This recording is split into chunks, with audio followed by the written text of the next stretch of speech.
We're about to read Parshat Vayakhel, which is the stage in which the Mishkan, the central sanctuary that the Jews were commanded to construct, they were commanded for 2 Torah portions to construct the sanctuary. Last week, there was a little detour in describing the sin of the golden calf. And now, this week and next week, is the actual construction. And the introduction to this week's portion of Vayakhel. Vayakhel literally means to gather, and God tells Moses, Vayikal Moshe et kol adat bnei Israel. Moses gathered everyone. He gathered everyone together.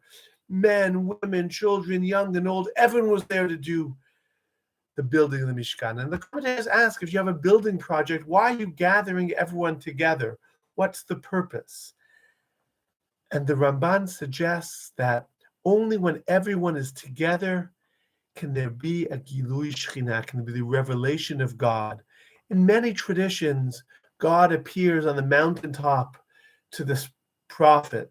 If you read in the book of Shmot, in the book of Exodus, God appears to the entirety of the Jewish people, Vayakhel. And the Midrash draws the connection to a figure who isn't necessarily the most positive of figures. But if you look ahead to the book of Bamidbar, when Korach wants to rebel against Moses, and he says, Moses and Aaron, enough of your leadership. You're the 1%ers. We've had enough. What does Korach do? Vayakhel aleim Korach et kol ha'edah. He gathers everyone el petach ol moed. And God appears to the entire congregation because he was Vayakhel. He brings everyone together. The very fact of bringing people together is, as it were, the prerequisite to find God in our lives. And in fact, there's a mitzvah which just recently, those who are studying the daily portion of Talmud have just gone over the details, that every 7 years, at the end of the Shemitah, and the end of the sabbatical year, you're supposed to gather in Jerusalem, not just the Torah scholars, but you gather everyone. Men, women, children, everyone comes together because it's supposed to be a microcosm of the Rishon Sinai, of the divine revelation.